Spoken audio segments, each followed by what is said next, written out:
And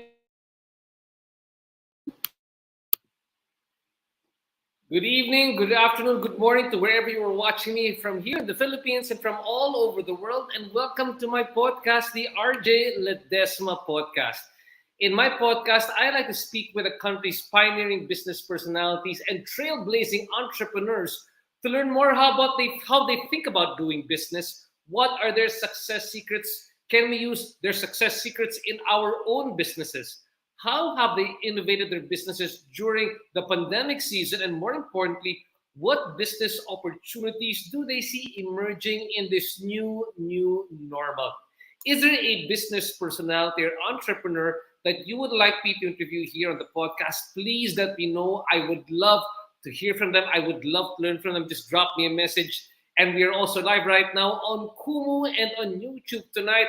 A man who I truly admire. Recently, I had a chance to host one of the events which they put together, which was the SaaSCon, which is a subscription as a service con, a very successful event. We have over here right now the man behind Sprout Solutions, together with his wife, Alexandria. Patrick Gentry is the co-founder and CEO of Sprout Solutions, which is a Philippine-based HR and payroll software company. With over 20 years of experience in software development and business leadership, Patrick, together with his wife, has built Sprout Solutions into one of Asia Pacific's most innovative and fastest growing HR technology companies. Currently, they have over 1,000 corporate clients and 180,000 active users. Their companies which use Sprout include Ayala Land and Dole. But at the same time, they also have a very strong corporate social responsibility. And they help small businesses and NGOs and nonprofit organizations free access to their HR software. So without further ado, please welcome my guest for this evening, Patrick Gentry. Patrick, welcome to the RJ Ledesma Podcast. Hi, RJ. Thanks for having me on. Really great to have you over here, Patrick. It's been quite some time since I wanted to have you here on the show. And a lot of thumbs up coming from our friends watching live here right now from Sprout. Thanks so much, Rex, Russell, Colina. Woohoo! Patrick, great to see you here on the show. Now, before we get into the meat of our discussion, one big piece of news coming out of Sprout is that congratulations, you just got Series B funding. Now, that's big news for people who are in the startup community. But can you help lemonize that for people who are going, wow, what does that just mean when you got Series B funding? Sure. As a tech company, it's most common in tech companies.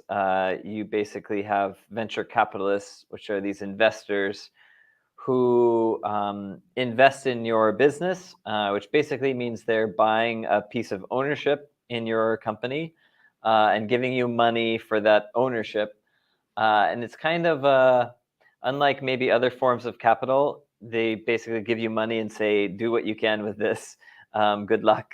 There's like kind of no strings attached in some ways, other than that. Of course, they want to own a piece of the business. So it means that uh, you have people who really believe in the future of your business, and these are always very, very intelligent, very intuitive people. So it's not the easiest path, but it's one that we've been on. And it follows a trajectory. So you have a seed round, which is maybe $1 million or 2 million in our industry. Series A is maybe 5 or 6 million, and then Series B is like 10 plus million. And we So for this raised a round, little over. Yeah. you raised a little about 10.7 million US dollars, which is about Yeah. 591 million pesos. Yeah, we did. Fantastic. It's good firepower for us. We're profitable as a company, so that's unusual for tech businesses. Normally, tech companies lose money, but we're actually profitable. So we get to. That means that all of that money that we raise, we get to put to work, growing the business for the Philippines. So Fantastic. Now, the question I often ask many of the startup entrepreneurs who've gone into Series A or Series B is that there's relief, but there's also a lot of stress at the same time, realizing that this is how much money is being invested into you, and when you were still starting up and you didn't have much money, yeah, you're playing in such a small sandbox. Now you've got all yeah, this money, and sometimes it can feel overwhelming. yeah, How do you, I guess, manage that thought process that yeah, you're managing about this much yeah. money of other people investing in the company? Yeah.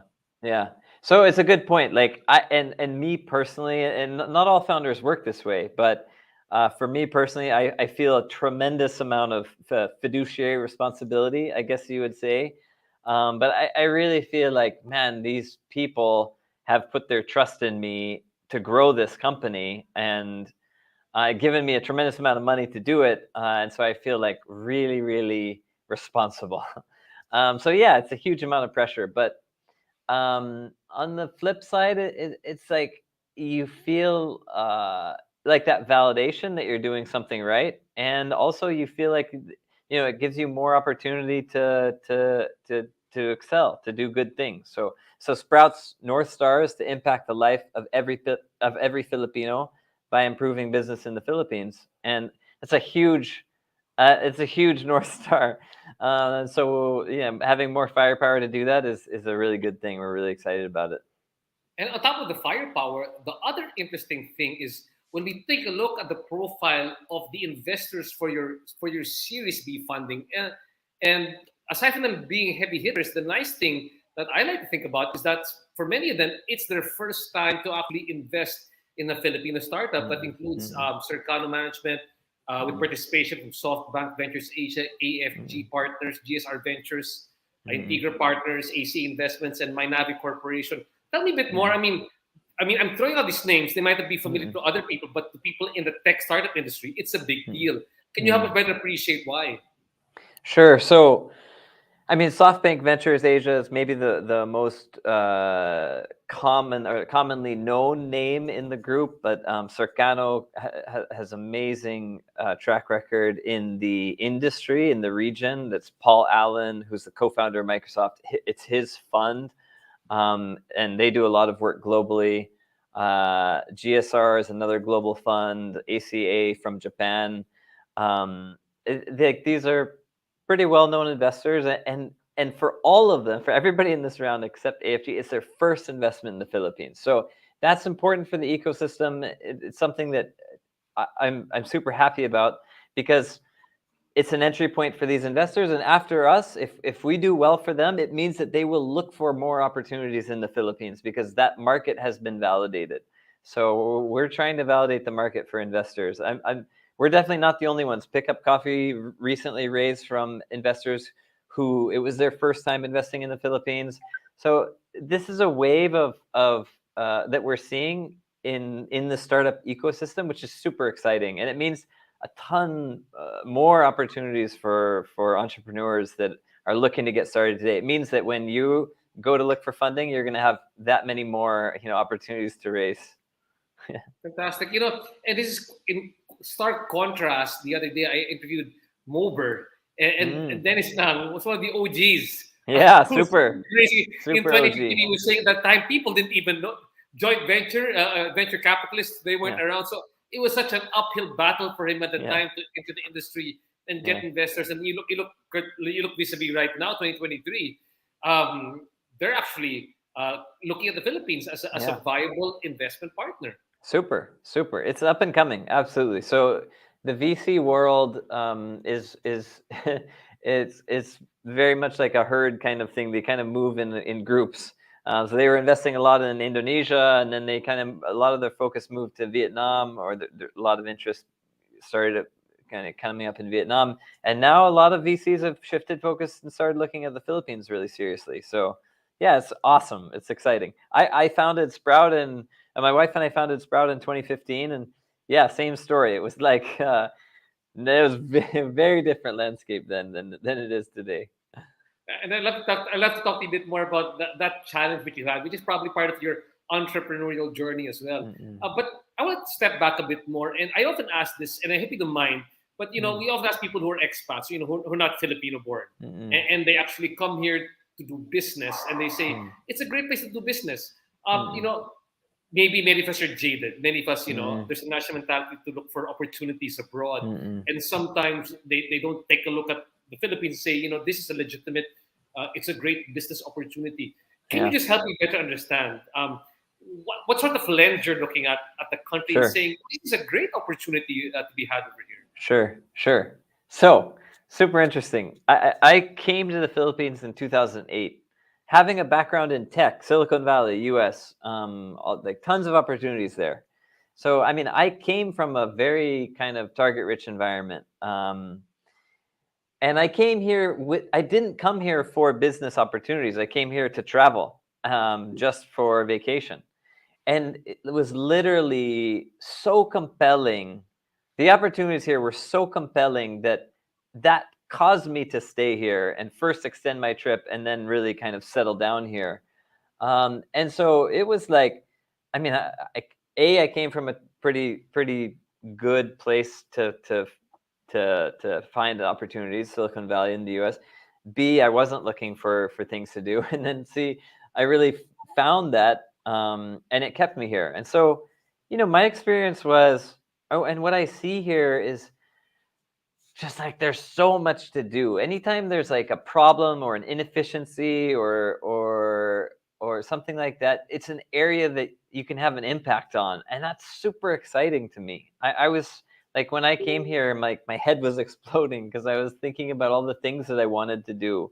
So I mean, and when I started getting into business here, my thinking was really like, man, there's more opportunity here than in the U.S. Because it just feels like in the U.S. there are so many more solutions out there, that you coming up with something new and innovative and really fixing things for people is just a little bit, that is that much harder. But here, and there's a ton to do. Sprout is an example. HR and payroll is a very basic form of technology. I mean, it's solving one of the fundamental pieces of a company's uh, basically operations. So we're not doing anything fancy. We're automating like basic need to have fundamental business processes, like getting your employees paid. So like you can imagine how much more technology there is to be developed for Philippine businesses to help them automate, all Mhm. kinds of other things, that get much more fancy than getting your employees paid on time and accurately.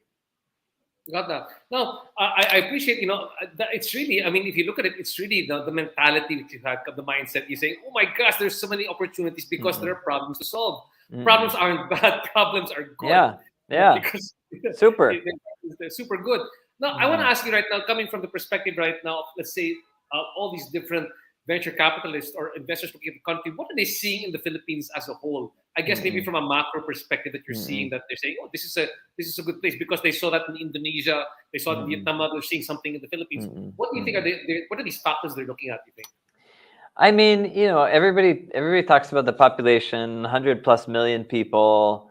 GDP growth has been like 5 to 7%. Other than pandemic, GDP has been really solid and really steady. That growth rate for the last how many years, and it looks like it will continue for the next several years as well. So like fantastic GDP growth. And what I think what impacts investors the most that I've seen personally is when they actually come to visit. So what happens is for investors, it's like this market that they don't know a whole lot about. They see those macro kind of dynamics that I just mentioned, but just kind of an interesting market. And then they hear about an investment of somebody else is doing well there or something, and they're like, all right, let me fly to the Philippines and actually look. And when they do that, that's when they really want to invest, because it's just a different experience for VCs. Once they hit the ground here and they get on the ground, they walk around, they feel the energy that you see in the CBDs. Like people, like this is a 24/7 country. That's not always the case. And like in Western countries, they don't operate that way at all. And even some of our neighbors here don't really operate that way. So Philippines is always on, and that's super exciting. And when you're actually here on the ground, which investors are finally starting to do, you get to feel that energy, and then you get really excited about the market. So that's what I'm seeing. Yeah. And I just realized right now I don't see that we're always on because I'm just so Yeah. used to the 24/7 hustle and bustle, even Oh late in yeah. the evening. It's only when you travel and you see, hey, why is the Super. store closed? Why is there anything Yeah. happening? Exactly. Go to Seattle or go to San Francisco or Vancouver in Canada. Like go to one of these cities and like try and do something at 10 p.m. Try and find food or go out or something. Like places are closed. That was like, to be honest, that was such a funny thing for me. I didn't realize until I was back home on a visit how much I've acclimatized to the Philippines. I was out with my friends, and I was like, it was midnight, and I said, okay, let's go drinking. And they were like, oh, where? Everywhere's closed. I was like, it's midnight. It's only midnight. This is when we're supposed to go out. That's super different. Yeah, I mean, that energy is really infectious, and it's great for the economy, great for the market. Really great. Thanks so much for taking us through all this, Patrick. It's a great appreciation of looking at the Philippines as a hotbed opportunity. Now, having said that, when we talk about Sprout, many people are also here saying, okay, in the future I want to make a pitch. I want to see how do people say, what's great about my product. Maybe you can give us a short elevator pitch. What was the initial pitch when you put Sprout out there? Sure. So, well, I'll tell you how we started with Sprout and where we're at today, because it's kind of evolved over time. But I would say when we started Sprout, we were really saying, look, Sprout automates you're managing your employees, payroll, timekeeping, and 201 files. So in the Philippines, anybody would know like your 201 file is your employee profile. But that's really what we said. We said, look, we automate core HR, including timekeeping, payroll, and 201 files. It's Before that, very basic, very can I straightforward. interrupt just a bit, Patrick? Can I just interrupt you? And that's a really great story. If you don't mind, I want to take a couple of steps back since we're going to the journey anyway. Sure. When you came over here, so many different problems to solve. What made you zero in on saying, this is the best opportunity to solve something in HR versus solving Yeah, something else? What was the main very problem? random. Why I'm did not a the, why did payroll the guy. problem want to solve? Yeah. Yeah, I'm not payroll and HR personally, but I'm a technology guy, so that part is super exciting. But so I came here in 2008. I wasn't here long. When I came here, I was trying a number of different things. Like I was living with these two other guys, and the three of us were all doing different things, but all trying stuff out. So like we launched cars.ph, CARZ.ph, used car online selling. It was like way too early, it didn't do anything. I did copra export. So copra is a byproduct of VCO processing, virgin coconut oil processing. it's like practically a throwaway product in the Philippines. It's just a byproduct. But in the US, it's an important farm feed input. Okay. So I was exporting copra from Philippines to the US. I tried that business. But my business partner in the US, that relationship fell through with me and him. So that business failed. I started another company doing online retail, like e-com, and that one failed. uh, so like it was just we were trying different things and just like young and having fun, kind of testing things out. And then one of the things that one of my partners really started working, which was Manila Office Space, which became KMC. Um, and I joined him and three other people starting that company.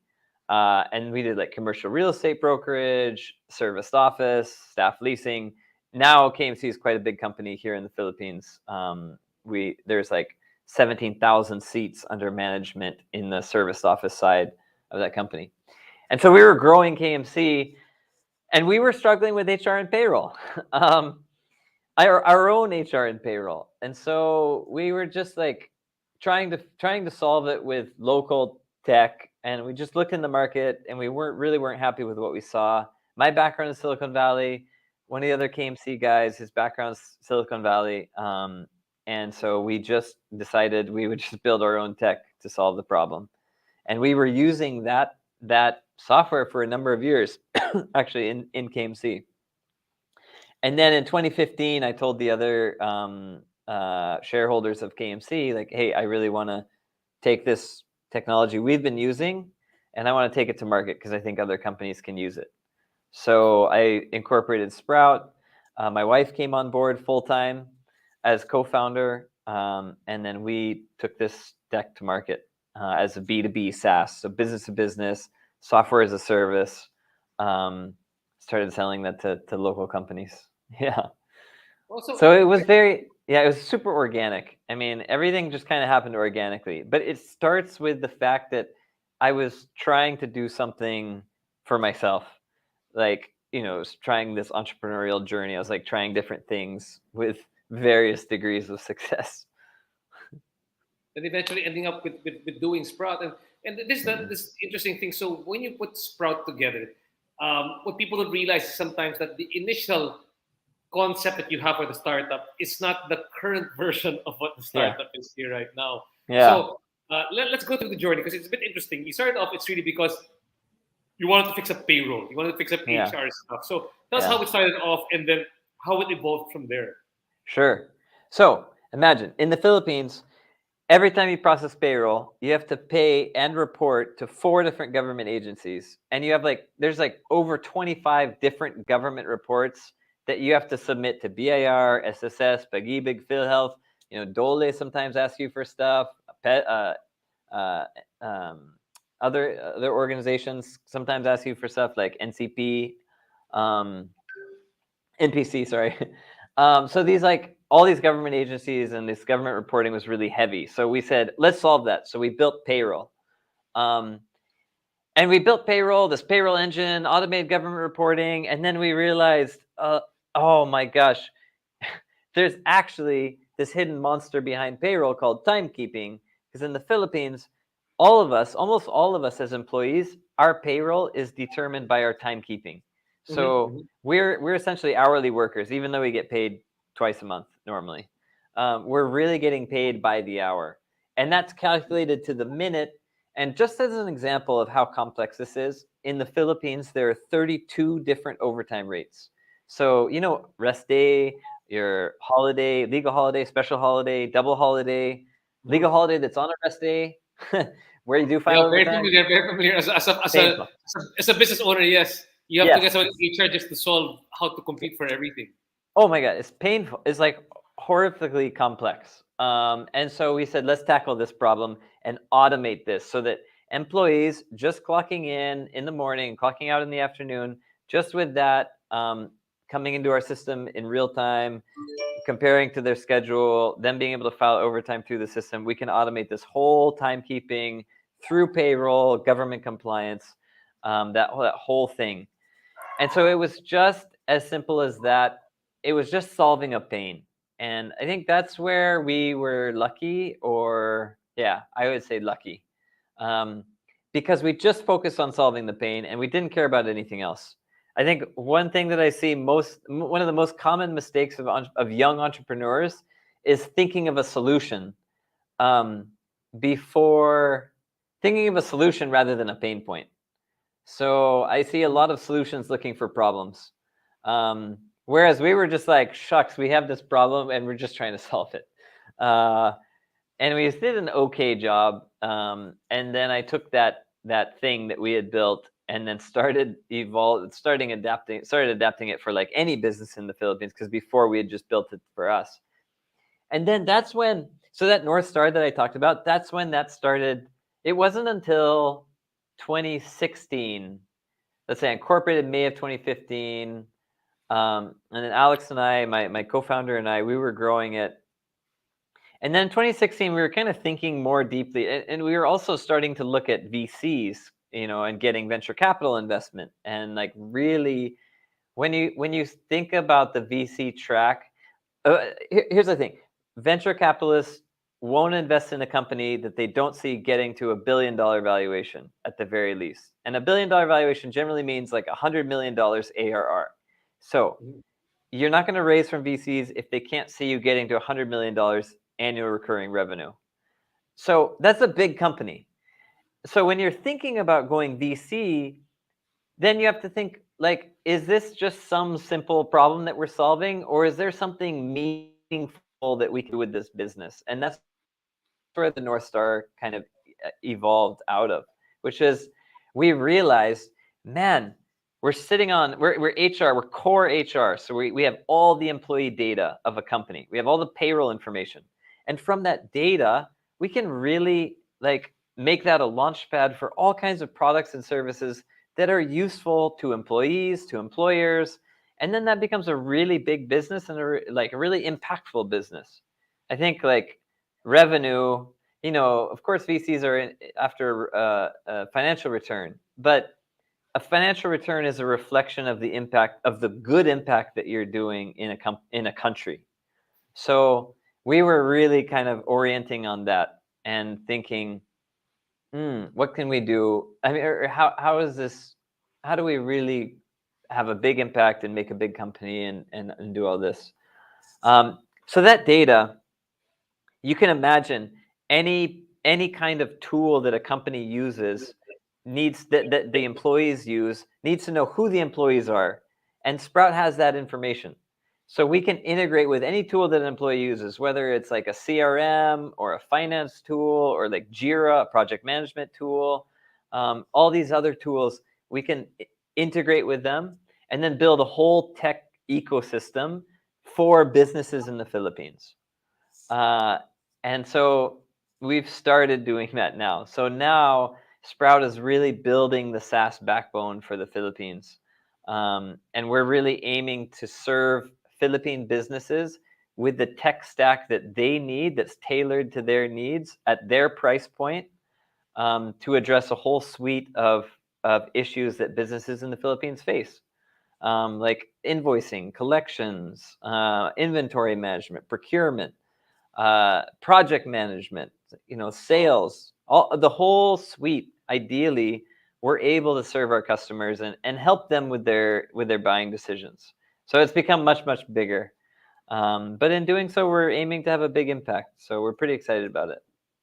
Have you seen, like for myself, I run a SME, a small micro business, and small to medium enterprise, and there's some larger ones.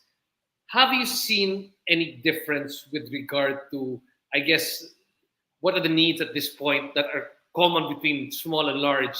Yeah. And where do you, when it starts becoming large, what are the bigger concerns that come into play when it comes to HR and what you were Yeah. doing? Yeah. So it's interesting. We serve businesses from, so like micro 0 to 10 headcount, we don't address so much, because most of what we found is like 0 to 10 headcount, most of them are like very manual, paper based, and just not ready to move to tech yet. But then after 10 headcount, like businesses start getting Sprout. And then we go all the way up. We have clients that are 20,000 employees, in a single client. So we go all the way up. And so, yeah, we have a very unique perspective on the market. I can tell you generally, these large companies, they have a full tech stack already, and they're just fitting Sprout into one part of it. And then we're integrating with their other tools. And we even, like now, these days, we're helping our large clients build workflows between apps. Um, because kind of having individual apps is one thing, but having apps actually kind of integrated together via workflows is much more powerful. So that's kind of on the enterprise side. And then the small business side, we're like the whole suite. I mean, they'll use us for entire employee lifecycle management. They're getting other solutions via Sprout. It's really like we're really kind of the tech stack for these guys. So yeah, I mean, different, but you'd be surprised whether like across the whole board, like 50% of businesses come to us from Excel. So like from Excel, yeah, like there's still like businesses are in the Philippines are really just starting to adopt like automation software, because like HR would be one of your early tools that you would want to automate. HR, finance, CRM. These are areas of the business that are early in terms of automation and software. So yeah. And the way that you're talking to me here right now, and correct me if I'm wrong, my impression is that it seemed to be that when you decided to say, okay, let's grow this business outside, and it was instantly successful. But were there points where when you were doing this one that you said, I should have never left KFC, I should have Yeah. did it myself. I mean, because that's Yeah. what we naturally go through as entrepreneurs, where Yeah. there are the low points of doing business. People just get to see us when we win awards or post press releases, but they never get to Yeah. see the mini failures along the way. Yeah, yeah. Oh my gosh. Yeah. It all looks rosy from the outside. I promise you, it's like a world of pain on the inside. I mean, that's the nature of being a founder, and running a business, I mean, I'm stressed until now, like about things all the time. Like if it's a big client who's going to churn, that's super stressful. Um, so yeah, there were definitely some points. So I'll share a couple. So Please. one, so in the early days of Sprout, my co-founder and I decided that we would go to Silicon Valley to get some mentorship from like world's best, and we applied to YC. YC, Y Combinator is like basically the number one startup accelerator in the world. They're, especially back then, it was super hard to get into. They had this insane reputation, and they accepted our application.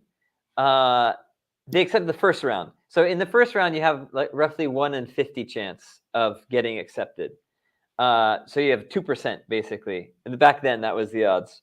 So we had gotten through this like 98% cut, and they would pay for us to fly to San Francisco and do a 10-minute pitch with them.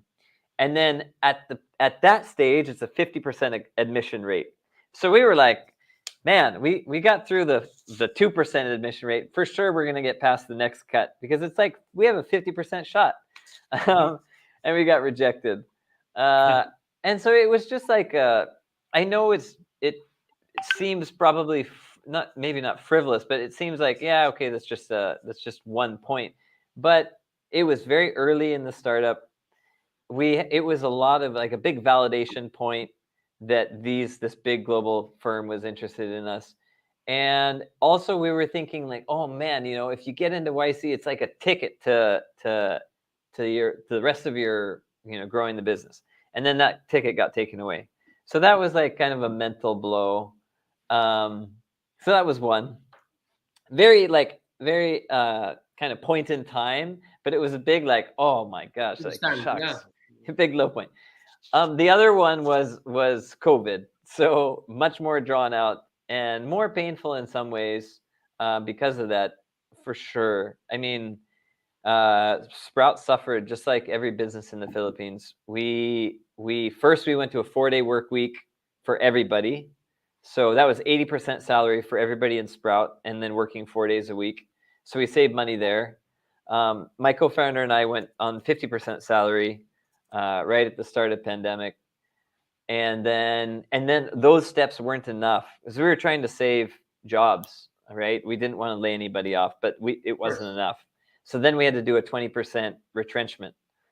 And like me, my co-founder, and a couple other people from XCOM, we divided up the people that we were letting go, and then it was just like one day of just meeting after meeting after meeting Oh, of wow, that's of talking to people and saying, look, like, I'm sorry, but this is where we've gotten to, and we have to let you go. I'm like, man, that was definitely the hardest single day I've ever had in Sprout, probably in my career. It was brutal talking to and meeting after meeting. It was like back to back because we were letting go of like 60 people. wow. So yeah, it was like a full day of pain after many months of pain leading up to it. So yeah, that was rough. But we made it through COVID and kind of came out the other side, and then got profitable in 2021, and it really turned things around. So yeah. But oftentimes, I mean, I've seen, I've had many startups and many businesses I've featured on the show where COVID was actually a positive for their Yeah, business. It's super. because the business was founded in COVID and addressed a concern, a Yeah, a pain point in COVID, or because all of a sudden their business was well positioned for yeah, COVID, yeah, or they did a little tweak and all of a yeah, sudden the business improved. What yeah, happened to you guys? yeah, How did COVID? How did the situation yeah, make you pivot, make yeah, business different for you yeah. in Sprout? Oh, it's a good question because on the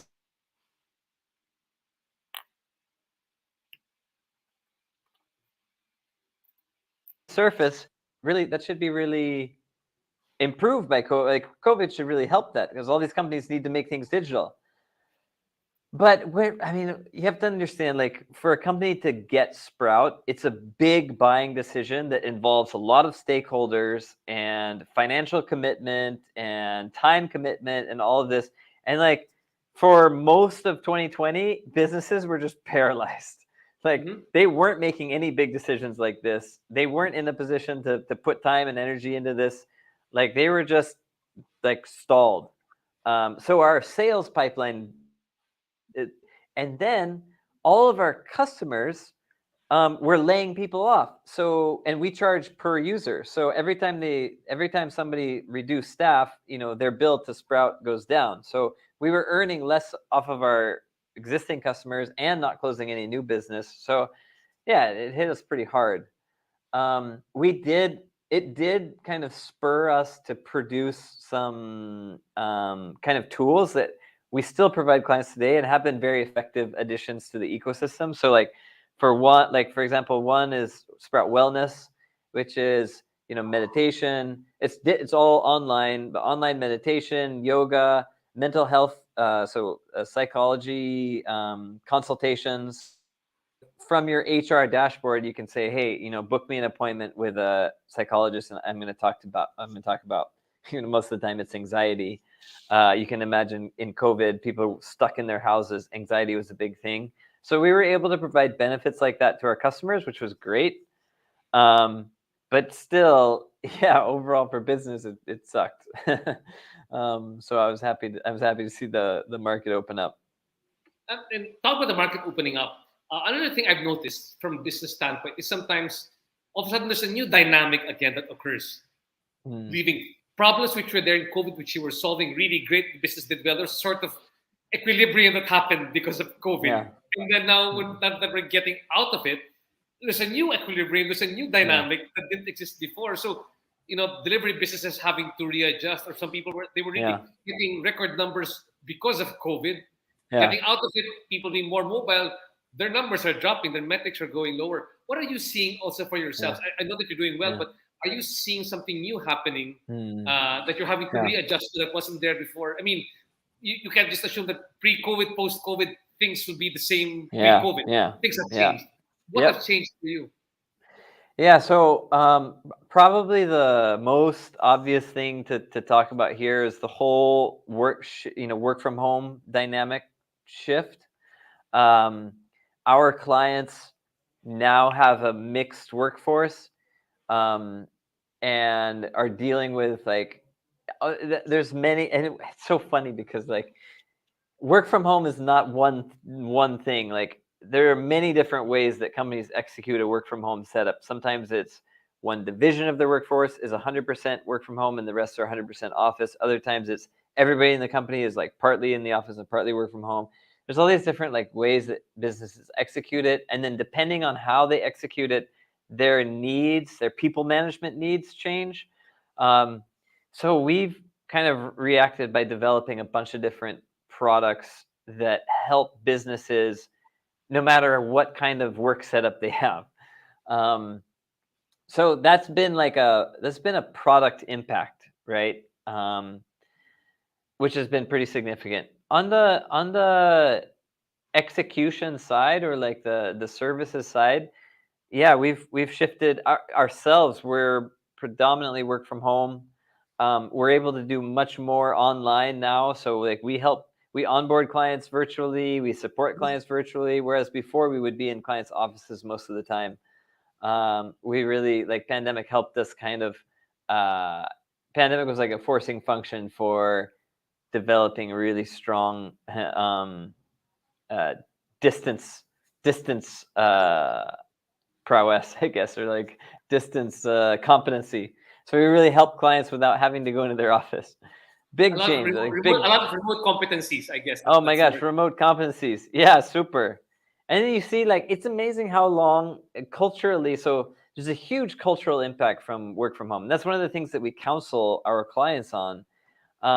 There's this massive kind of cultural impact that your employees, when they're working from home, work is very transactional. Whether they're working for you or another business, what does that change in their day to day? Nothing. They get out of bed, they go to their computer, they sit down, they type at the keyboard, they have some meetings. Whether that's with you or some other company, it's like interchangeable. So work culture is dramatically impacted by work from home. So we do a lot of counseling with clients on that. We help them. So one thing that we've seen, we've even seen this in Sprout, are these like virtual communities forming where employees are in these little groups. Like generally it's in a chat platform like GChat or Slack or Teams. But you see these like little online communities formed, like a book club and like a little outdoors club and a fitness club. It's like these people all interested in the same things forming these little communities. And it's a super interesting kind of shift of culture to an online or work from home setup that we've experienced and we've observed in our clients, which is like really crazy to see, but it's good. I mean, the companies are kind of adapting to the new normal in these kind of ways for sure. Well, it's good to see that. I mean, that's what Sprout was in the first place, solving HR issues, and you were Yeah, solving a new yeah, normal HR issue. Now, yeah. talking about solving problems, and you expanding the company, and Mm-mm, getting invested into by mm-mm, Series B investors, they're mm-mm, looking for you to expand. How are you seeing expansion for yourself? Is it expansion within the Philippines? mm-mm, And are you looking at expansion outside of the country? mm-mm, And the mm-mm, reason I ask this also is because I understand that we have a very idiosyncratic HR system here in the mm-mm, Philippines. mm-mm, So, is what we're doing over here something which will be also applicable mm-mm, when you enter into other countries and other mm-mm, geographies? Or maybe the mm-mm. complexity here is actually a boon to you because Yeah. it makes things simpler when you go to other countries. It's true. That's actually true. Your last point is actually right. Things are so complex here. We had to build enough flexibility into our system. It makes other markets much simpler by comparison. But we are really still focused on the Philippines for now. Series B was raised to really push in this market, and we see a huge future here, like a ton of opportunity in this market. And we're super excited about our roadmap here.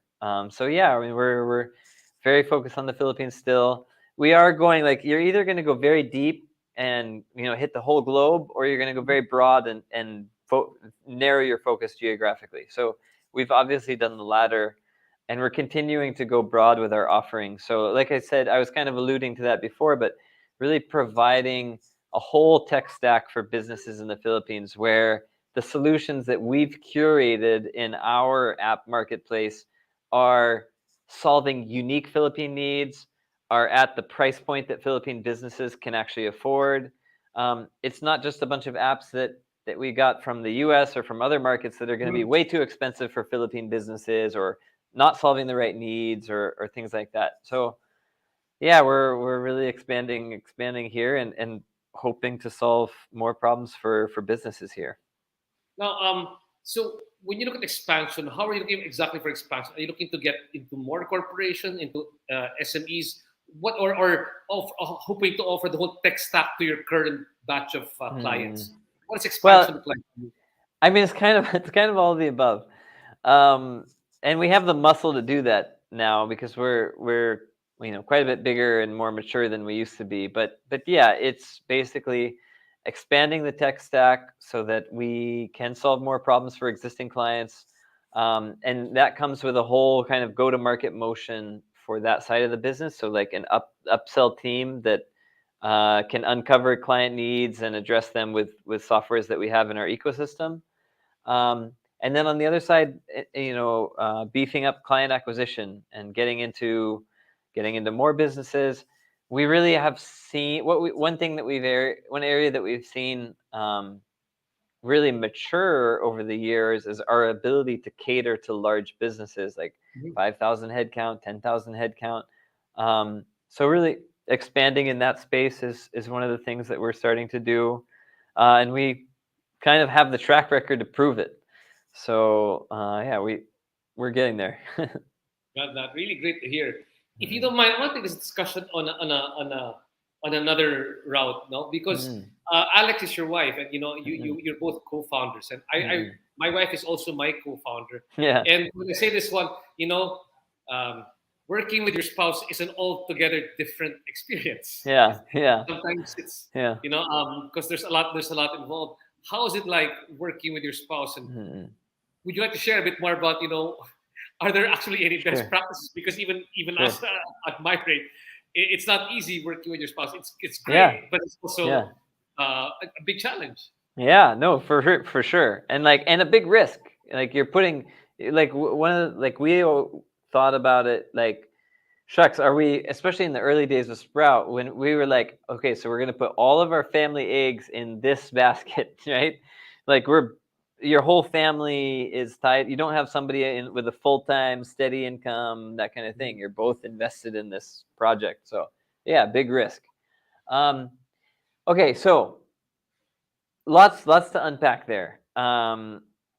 When I founded Sprout, so it was originally me because I was part of KMC, and then I was carving out Sprout, and Alex was employee number one in a tech startup in the Philippines. Well, they're doing custom software outsourcing. She was working for ex APAC head of Microsoft as his number one person, like building the company up in the Philippines. And before that, she had been in other startups. So she had a really great tech background and startup background. Um, but she was doing that stuff, and I was starting Sprout, and we were having our second baby. Oh wow! So yeah, so in fact, our second child was born the month that I incorporated Sprout, and that was what led to her joining Sprout was that she and I decided together that if there was one time where she was going to be a full-time mom, it was now after our second and presumably last child. We actually ended up having a third child, but we were planning two. So we're like, okay, we have two kids, we have a boy and a girl. Now is like the chance to be a full-time mom, and so she quit her job, and then like she was like maybe free for a week, and then I started bringing stuff home, and I was like, hey, so can you help me with this? And like, oh, we're trying to, because she has deep experience in UX and product design and stuff, so I was like getting her help mocking up screens. And that was also a test for us. It was very informal. It was just me asking for help, but it was a way for us to test like how's our working relationship. And Mhm. man, it was awesome. Like until today, that's some of my favorite times building the company. Was those early days, like sitting on the couch with her and like mocking up trying to solve user problems with mocking up new features, doing like wireframes and stuff, and like uh, so when she came on board, like we were super aware of the risks, like financial risks to us as husband and wife, risks to the business. If our marriage falls through, it's gonna impact the company. If the company falls through, it'll impact the marriage.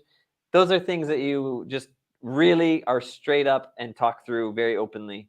Um, Another point of guidance that we were really big on was defining roles very clearly, because like confusion of roles is one of the things that's going to just destroy you, because you're going to both come into it with misconceptions. So Yes. I'm the CEO of Sprout, so I'm the leader, and if it's ever like this, I'm the CEO, so I'm going to say this is how we do it.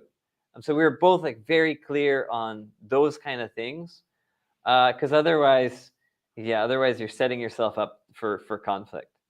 So yeah, I mean, I think those were the big things. Just being super transparent, being able to test it, being super transparent, and then defining roles really clearly. I think helped us be successful. But like, it's been awesome. Like we really enjoy working together, and we think very much alike. So that makes it really easy. I think marriages work fine when you have very different mindsets, but businesses, I think, when you're co-founding business, I think you'll struggle then. So for us, we have very similar kind of ways of thinking. So if one of us is in a room, we'll probably answer a similar thing to a problem than if the other one is, and that makes things pretty easy. And then the last is, I like it because we're very aligned. Like, imagine our third child was born, and I think like the day, like a few hours after he was born, I went and had an investor meeting because I was raising funds for Series A. So if Alex wasn't part of the business, You and pissed had off. nothing to do with Royally pissed. Sprout, to be like, dude, I just gave birth. You're gonna leave me like 2 hours after I gave birth? Um, but instead, she's like, okay, go, go get that investor. So that alignment's actually very nice. Really great story. I'm taking down some notes over here. Does Alex happen to be in the room while you ask me to do this podcast? No, she's just outside, but yeah. Great. Yeah. Now, this has been a really great discussion, and there are many entrepreneurs listening to us here right now and saying, okay, what are the other business opportunities you're seeing from your perspective, where you're Mhm. seeing HR and Sprout where it's Mhm. growing? I'm sure that you spotted other pain points Mhm. that are emerging, but it's not something that exactly you want to solve, or you Yeah. think somebody else can solve Yeah. better. What are Yeah. these pain points that you can share with us that other entrepreneurs might want to jump onto? Yeah. So good question. I think w- you would look at like these trends or these waves that are kind of coming into the country, and you would kind of look at, you sometimes you look at maybe it's like second order solutions off of these waves. So like, let's say e-commerce as an example. Like Mm-hmm. e-commerce comes in, they start making, like, people start shopping online, and then all of a sudden logistics is a big issue in the Philippines. That's like a second order opportunity. So you kind of look at that. You'd maybe look at things that way. But I can tell you the waves are like e-commerce and everything related to e-commerce, and there's bunch of stuff to unpack there, and still a ton of opportunity. Like, for example, great deals is enabling like large traditional businesses like FMCGs to have an e-commerce platform. Um, Things like Grocery are kind of, in a way, doing e-commerce for Sorry. Like, there are so many different aspects of one vertical. So like e-commerce is vertical, but there's a ton of different ways to attack it. But e-commerce is a big growth area for the country, and all the stats back it up. Another one is fintech, financial technology. Again, like, there's kind of the direct products like unbundling banking services, but then there's all of the ancillary products. These ones get a little bit more technical, but a ton of growth in that kind of area. And then another aspect of like fintech, and then also SaaS, which is the third area that I would talk about, um, is that there's these business models emerging that basically create a ton of opportunity. So this is basically the ecosystem or the API functionality, um, where one big player is has a ton of customers, and is embedded in all of these customers, and then they open up APIs and you can build off of their platform and then sell into their customers. So like Mm-hmm. Salesforce is a huge example of this in the US, where there are unicorn companies that were just built off of the Salesforce platform, and they just serve Salesforce customers. We are doing that for the Philippines. So Sprout, we have 180,000 active users.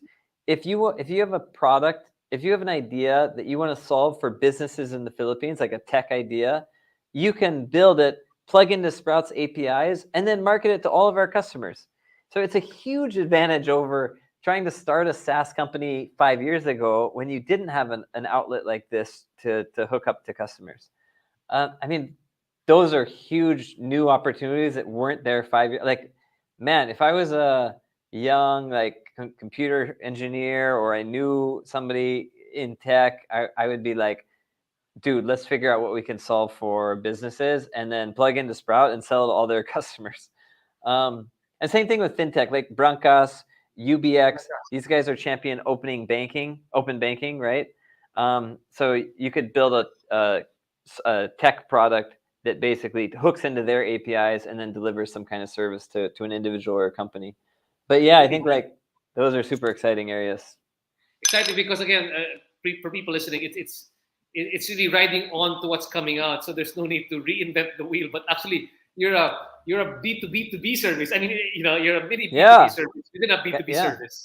Yeah, So super. And you get your start, like you're not going to be on Sprout's ecosystem forever. That's just your starting point. That like it's a rocket ship. It's a launch pad for your business.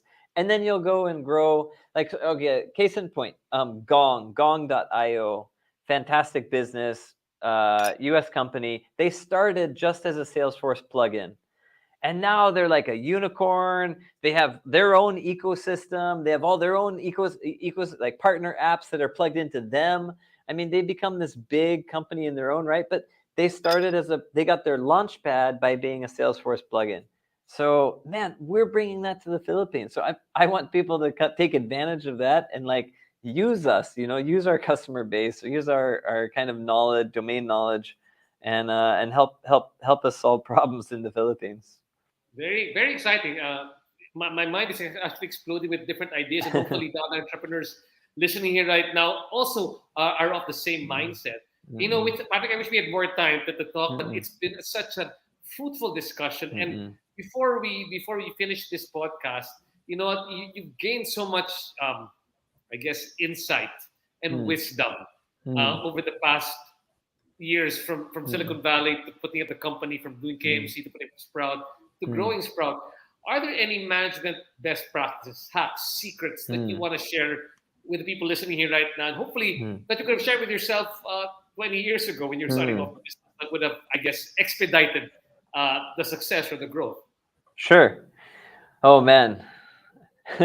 I'll answer I'll answer very broadly about lessons that I've learned in my journey. Um, so one, don't put yourself in a box. So I never considered myself an entrepreneur. I kind of barely do now, but I just didn't think of myself that way. But what happened was, so don't put yourself in a box, because you're going to limit yourself and what you can do. If you think about yourself a certain way, you know, it's just setting you up to be that way.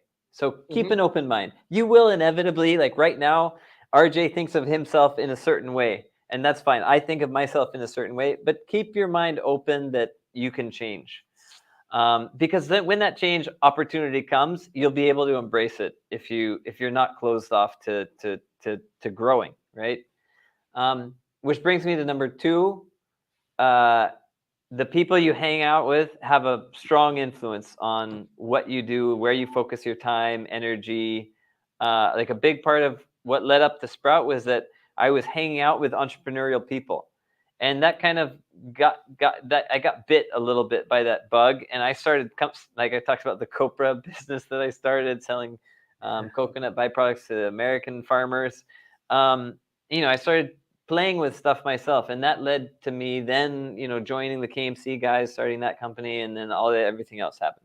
So like, who you hang out with is a really big impact on you. Don't underestimate that. Look at who you hang out with today and think about that.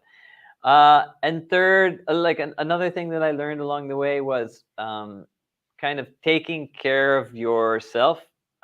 You need to start there. Like if you're not sleeping well, and you're not eating well, and you're not exercising, you're gonna struggle in other areas of your life. So you kind of have to sort those out at some point. Chances are when you're young, you don't really have those things sorted out. Like if you're maybe all the way up to mid-20s, you probably aren't doing those things. I certainly wasn't. But at a certain point, you need to get those things sorted out, and that'll help you a lot. And then last and very important, and something that I see people missing a lot, is just do it. Like there's so many people they talk to that have been thinking about something and analyzing it and coming up with reports, and like they've spent like months trying to figure out the perfect software startup or the perfect thing to do or whatever. And man, I don't know. And everybody works differently. Like if your background is like Bain or McKinsey or one of these, chances are you will kind of take that approach where you analyze an opportunity and say, take a very measured step. And that's okay. That's fine. If that's your background, that's fine. But I'll share my perspective, like from my journey. Like I graduated university environmental science. Okay. So Wow. I was an environmental scientist. My first job was shocking fish in the wilderness of Canada. Like I would get flown into these remote places via helicopter, and like that's where I come from. I have no business I had no business like moving beyond that, right? But I just took one step after another of saying, I'll just do this. Like whatever, I'll just try it. And so a lot of the books will call that bias to action. In a startup, that's one of your biggest assets, bias to action, because in a startup, your speed and agility is your number one asset. It's the only thing that makes you better than the giants that are probably already doing something that you're doing. Like when we started, Globe had an HR software, and these other places had HR softwares. Like we had no business winning, right? But we were quick, agile, we had a bias to action, and I was constantly pushing the team. Okay, let's just do this. So yeah, those are probably my general lessons that I've picked up, or some of them. Patrick, thanks so much. So many people have learned a lot from all the lessons you've shared. Sure. To all the people listening to us here right now who've sent their comments, thank you so much to all of you. Thanks for all the hearts. Thanks for all of the applause. Can you give a virtual applause, please? Again, thank you so much, Patrick Gentry, co-founder of Sprout. So much to learn, and thanks so much for your advocacy to support our micro, small, medium enterprises here in the Philippines. Again, this is RJ Ledesma. Thank you so much for joining us here in the RJ Ledesma podcast. We will see you guys again for the next RJ Ledesma podcast. Thanks, Patrick. Cool. Thanks, RJ. Night. Thanks for having me. Cool.